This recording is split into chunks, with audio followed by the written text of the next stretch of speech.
In this lecture, I am going to explain about normalization concept in DBMS. To understand normalization concept, first you should understand what is data anomaly and what is data redundancy. I will explain data redundancy and data anomaly with the help of an example.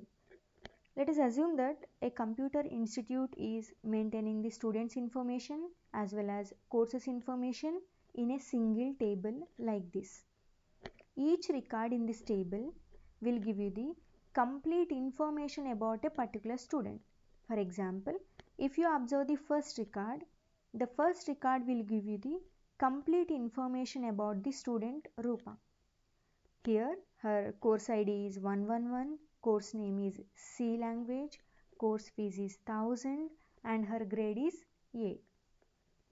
From the table we can say that there are 9 students in this course and this institute is offering 4 courses C, C++, Java and Artificial Intelligence. If you observe the highlighted part of the table, Rupa, Padma, Moksha have joined in the same course C language. So their course ID, course name, course fees, values are repeated. For example, if 1000 students are joined in C language, then for 1000 students, course ID, course name, course fees, values will be repeated. This is called data redundancy. Data redundancy is nothing but repetition of data.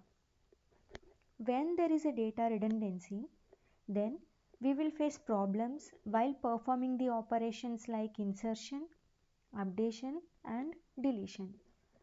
We can call these problems as data anomalies. That is, the problems that may occur due to data redundancy are called data anomalies. Now, I'll explain each and every problem with the help of an example. First one is problems while inserting the data. This is also called as insertion anomaly. Let us assume that from this year onwards, the institute is offering another course called DBMS. Now, we are trying to enter the DBMS course details like course name, course ID, course fees, etc. In order to enter these values into the table, we should provide the value for course ID, student ID column, because here student ID is the primary key. But till now there is no student in this course, so SID value is null. But we cannot provide null value to the SID column because it's a primary key. Finally, we are unable to insert course details into the table. That is, here we are facing problems while inserting the data. So this is called insertion anomaly. And the next problem is problems while deleting the data. If you observe the highlighted part of the table, Rupa, Padma, Moksha are joined in the same course C language. Let us assume that these 3 students have finished their course and now the institute want to remove the details of these 3 students. When these 3 student records are deleted, this is the resultant table. That is, C language course details will also be removed automatically. That is, when you want to delete unnecessary information from the table, then we lost some necessary information of the table. That is, here we are facing the problem while deleting the data. So this is called deletion anomaly. And the next one is updation anomaly. That is, problems while updating the data. Let us assume that there are 1000 students in artificial intelligence course. Now, the institute want to increase the fees of that course. Here, for updating a single entry, we need to update the fees value of 1000 students. So, it is waste of time. Another problem with update operation is, let us assume that in artificial intelligence course, there are 1000 students. That is, for 1000 students, AI course details like course name, course fees, course code values will be repeated.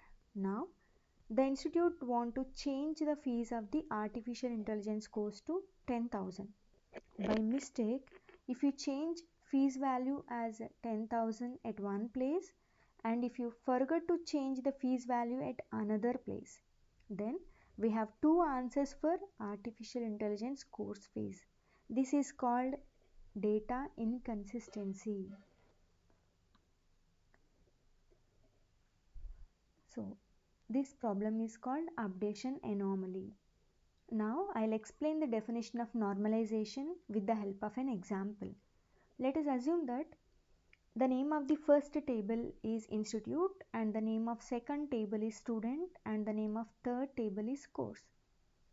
Just observe the first table in the screen. We have already discussed about this table. In this table we have redundant data. So the operations like insertion, updation, deletion cannot be performed properly. Now I have divided the table into two tables in order to reduce the data redundancy. Now there is no redundancy in these two tables. So if you want, you can insert DBMS course details into the table. Then you can insert DBMS course details into the table without any problem. That is, without inserting the student ID value, you can insert course details into the table. And if you want, you can delete records of all the students who joined in C language course without any problem. That is, when you delete records of all the students who joined in C language course, then C language course details will not be deleted. And if you want to update the fees value of artificial intelligence, then you need to change only one value in course table. So it preserves consistency. If you observe here, the first relation is called normal relation because it has redundant data and data anomalies in it. And the second relation is called well structured relation because it does not have any data redundancy and data anomaly. Here we are converting one normal relation into well structured relation. This process is called the normalization. That is, converting one normal relation into well structured relation by removing anomalies and data redundancy is called normalization. So this is the definition for normalization.